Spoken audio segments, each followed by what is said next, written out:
Hello, everyone. Thank you very much for watching today. Well, I got two back-to-back videos coming out right now. First, my own, and right after this, Debbie and myself are going to do a Zoom and be live on Facebook too. So, got two coming at you. Sorry, busy day today. So I couldn't get my these Zoom videos out earlier because it's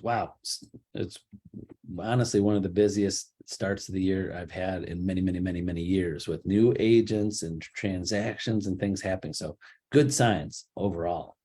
But today, I've gone over this topic so many times over the years, but again, it's the beginning of the year. So I want to say it again, and repetition and over. So today is the formula for success, and there's 7 things. But first, habits. Think about habits. And if you want to read a great book, Atomic Habits, a great book. I've read it 2 times, at least 2 times. Well, 2 times front to back and picked it up many times because I'm a creature of habit. What habit is, habits equal predictability. So when you have habits, you could predict what the outcome is going to be consistently predictability, if that's what habits are. So you need habits, but here is the formula for success. There's 7 things if you want to write these down or keep them in mind. And I know a lot of you may be watching this and heard me go over it before, but go over it again. so things to think about beginning of the year if you want to be successful in anything. So number 1, you got to identify what you want.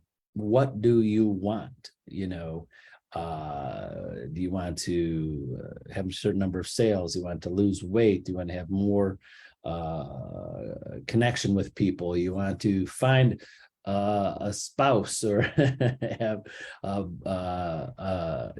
a significant other, and have what do you want? So you have to identify specifically what you want.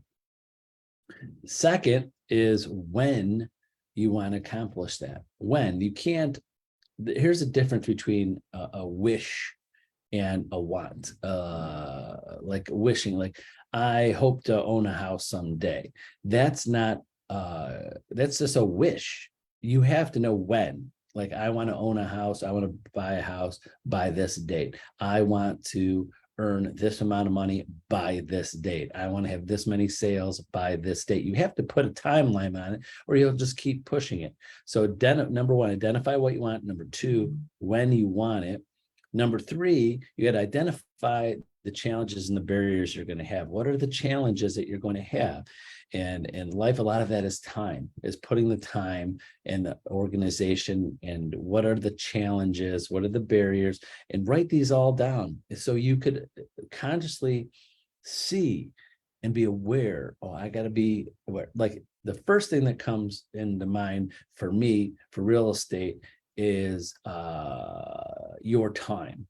What are your barriers, the people around you, the other obligations you have? And the challenges are time vampires. The people around you, the things around you that take up your time away from what you want to do. So you have to acknowledge those, and what those challenges and barriers are, because sometimes if you don't see them and know that they're a barrier, all barriers are not bad. All challenges aren't bad. They are ultimately bad. They're not bad. Other things are bad for you, but you have to give up some. So sometimes the challenges in real estate, like, oh, I got got birthday parties, I got family, I got people to see, I got things to do. All the other people around me in my life and my family have 9 to 5 jobs. So at nights and weekends, they're all out doing things. And that's when I have to do my family time and friend time, because I can't do real estate. That's why a lot of real estate, again, those challenges don't have to be bad things, but you're going to have to figure out, that they're challenges. Good things could be it, like spending time with your own family. I know, being in real estate 30 years, I've missed birthday parties, I've missed family outings, dinners, late to baseball games, and missed out on vacations and had to move things around. These are all not bad things, but they are challenges that are keeping you from your goal. Number 4, what are the solutions? You got to figure out, what are you going to do? What are those things that you're going to do that are going to help you overcome those challenges and barriers? So that's 4. What are the solutions? 5, you got to put a daily plan in place, a daily plan, not a weekly plan, like once a week, twice a week, daily, what you're going to do every day.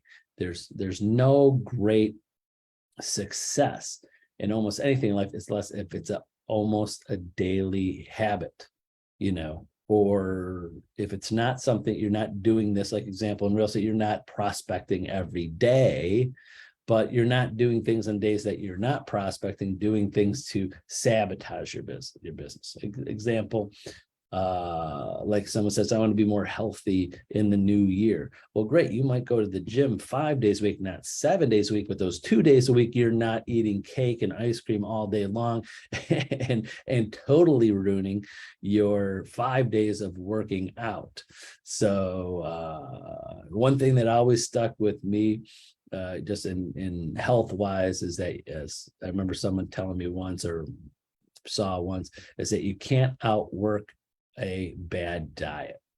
So in real estate and business, is that you could do all the right stuff, a day or two, if 3 or 4 or 5 a week, but don't do stuff that's ruining your business on the other side of things. And that's something personal to you. Make sure you're not sabotaging your business. Example, you're doing all the work to prospect, but then when people call you, like, oh, I'm taking the day off, and or I'm not taking calls at certain times. So example, to the realtors out there, you are, in my opinion, you are on duty, available for important things 7 days a week. Now, I know some agents take some time off and they want to cut loose or do all of that, but you know that, example, if you're I'm going to work really hard Monday through Friday, but every Saturday and Sunday, I'm not going to take any calls, and I'm not going to do anything, and totally off the grid. Well, you're probably not going to exceed in real estate. You can make all the right things all week long, do all the right stuff, 9 to 5. For example, 9 to 5. You do all the right things, but after 5 on weekends, you don't take any calls, you're not available. Now you're sabotaging your business. You're not going to succeed with that. So again, put together a daily plan. Number 6, you have to know your why, of why you're doing it. Why, like, you have to be passionate about it. You have to have that mindset. Why do you want this? If you want to do something, you have to have that passion of that why. That's like, what you're doing it for your family, doing it for your future. You're doing it for stuff, not just because you want it. Oh, I want this, or I want that. If you really are passionate about it, you'll do it. You can't just wish for something. Like, I wish I could play an instrument, was more musical. It'd be nice to see people playing the guitar and piano. Wow, that would be so nice. I wish I could do that, but it's not a passion of mine enough, because I would have done it. I would have taken the lessons. I would have practiced. So same with success in real estate. You're going to do it. If you do it, if you're passionate about it, you're going to do it. If you're not passionate about it, so you got to know your why, because if your why is not there, just like this time of year, people have New Year's resolutions, but if their why is not strong enough, their passion is not behind it, they won't continue it. You're going to continue the things that you're passionate about. And 7 is just the easy one. Just do it. You got to do it. The formula to success. You got to do it. Just do it. Just like Nike, just do it. So those are the 7 things to think about of the formula for success.